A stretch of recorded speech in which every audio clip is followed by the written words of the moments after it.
Le district d'Abidjan durement frappé par des précipitations qui ont atteint 155 mm de pluie dans la commune d'Abobo en moins de 24 heures. Dans la commune de Cocody, les quartiers de la Riviera Palmeraie, Alabra, Sinakasi sont les plus touchés. Au moins 19 personnes ont perdu la vie, 18 dans le district d'Abidjan et une personne à Tiasalé. On enregistre également de nombreux dégâts matériels. Bon, nous étions déjà au feu, on ne pouvait pas dégager parce que l'eau venait avec une certaine vitesse. Alors on a cherché à se mettre à l'abri.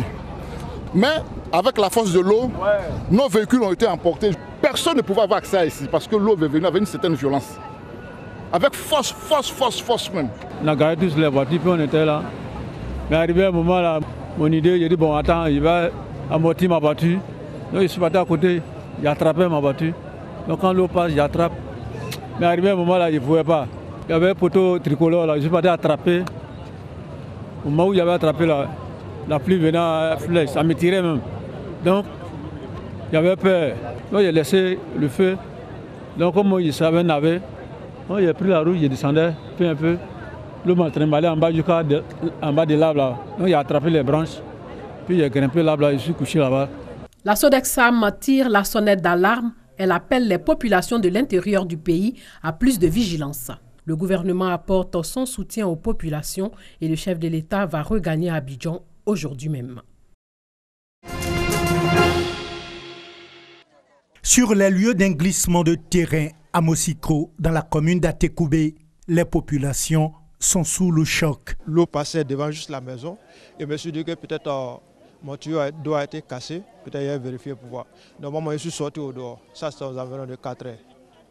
Donc 4 heures, 5 heures moins. Donc je suis allé en haut pour aller regarder mon tuyau d'eau.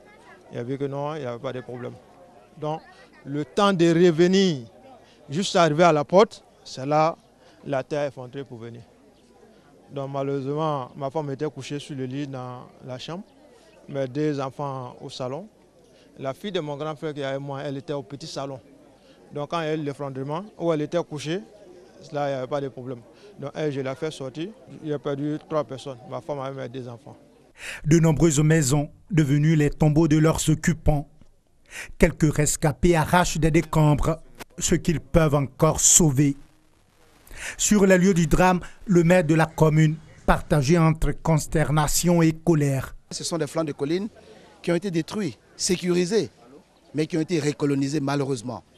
Et la forte pluie d'hier a fini par avoir raison de ces habitations précaires.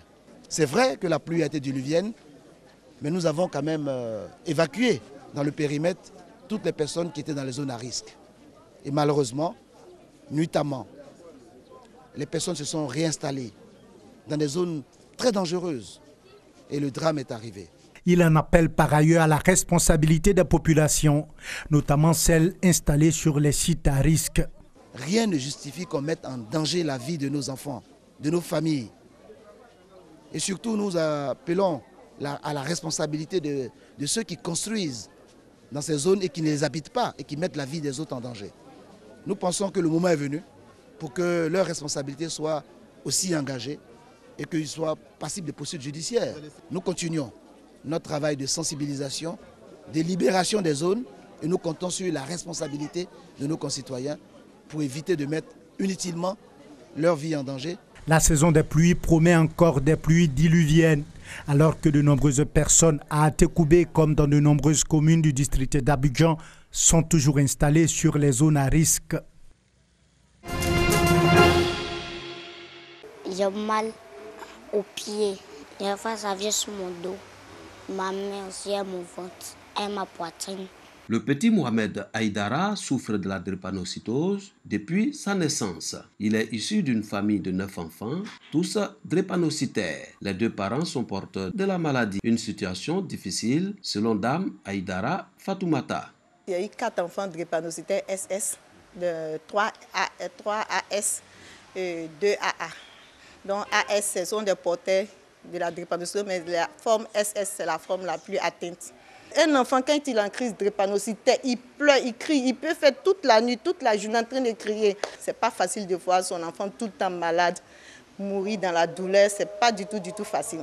La drépanocytose est une maladie génétique du sang qui se manifeste par des crises de douleur résultant d'une mutation de l'hémoglobine. Elle est une maladie génétique la plus fréquente dans le monde avec plus de 50 millions de personnes touchées par an. En Côte d'Ivoire, plus de 10 000 personnes sont atteintes de la drépanocytose. La prise en charge de la maladie reste encore une véritable préoccupation pour les acteurs de la santé. Quand l'enfant naît à partir de 6 mois, il faut qu'on puisse dépister systématiquement. Et puis le dépistage systématique pour toute la population, puisque cette maladie qui a près de 12% de porteurs du trait de la maladie, donc qui pose des risques d'union de couple à risque. Et puis il faut mettre l'accent sur le dépistage prénuptial, c'est-à-dire qu'avant les mariages, voilà, pour éviter qu'il y ait la naissance de couples à risque d'enfants drépanocytaires SS. Un enfant drépanocytaire bien suivi de façon régulière et à vie, eh bien, il a une espérance de vie qui est superposable à celle du sujet sain. Plus de 310 000 enfants sont atteints de la drépanocytose à la naissance dans le monde. La maladie fait plus de 114 000 morts par an. Le 19 juin, décrété comme journée mondiale de la drépanocytose par les Nations Unies, est une occasion de sensibiliser les populations au dépistage précoce des enfants de 5 à 6 mois et d'inciter les États à élaborer des stratégies de lutte contre cette maladie. Alors que l'épidémie d'Ebola est toujours présente en République démocratique du Congo, le Centre international de recherche médicale de Franceville au Gabon, le CIRMF, qui possède le laboratoire de plus haute sécurité d'Afrique centrale, s'est mis en alerte pour prévenir de tout risque de contamination dans la sous-région. Nous avons ici un laboratoire de très haute sécurité qui nous permet ici de manipuler des agents infectieux les plus dangereux et qui sont responsables des pathologies les plus mortelles. Entouré d'une clôture électrique, il est doté d'un système de vidéosurveillance et son accès strictement limité ne peut se faire qu'à l'aide d'un badge réservé à ceux qui ont l'autorisation d'y accéder.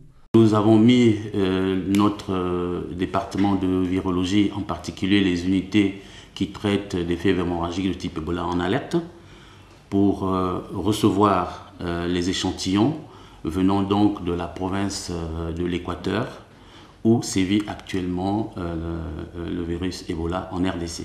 Les équipes du CIRMF, où travaillent et vivent 150 personnes, dont 60% dédiées à la recherche, s'intéressent aussi de très près aux chauves-souris, réservoirs potentiels du virus Ebola. Il pourrait y avoir une transmission à partir des chauves-souris aux grands singes, via tout ce qui est fruits infectés par la salive souillée, contaminée des chauves-souris. Puis après, il y a l'hypothèse qui avait été avancée aussi d'une possible transmission directe de chauves-souris à l'homme. Mais là, il n'y a qu'un seul fait qui a été rapporté. Créé au départ en 1979 par l'ancien président gabonais Omar Bongo Ondimba pour étudier l'hypofécondité dans son pays, le CIRMF a par la suite étendu ses activités à la recherche contre le sida, le paludisme, le cancer, les virus et les maladies tropicales négligées qui, selon l'OMS, affectent 1 milliard de personnes dans le monde.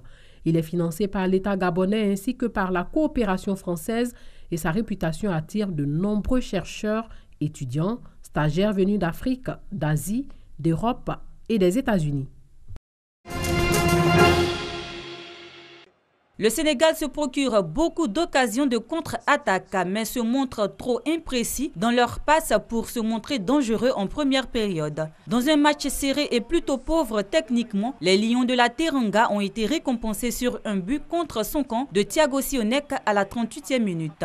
1-0 à la pause pour le Sénégal. Au retour des vestiaires, les Polonais poussent pour revenir au score, mais une nouvelle erreur défensive permet aux Sénégalais de doubler la mise grâce à Mbaye Nyang à la 60e minute. Le Sénégal s'impose au terme d'une partie qu'il a maîtrisée, malgré la réduction du score de Krikoviak, score final 2-1. Le Sénégal est le premier pays africain à remporter son match dans cette Coupe du Monde.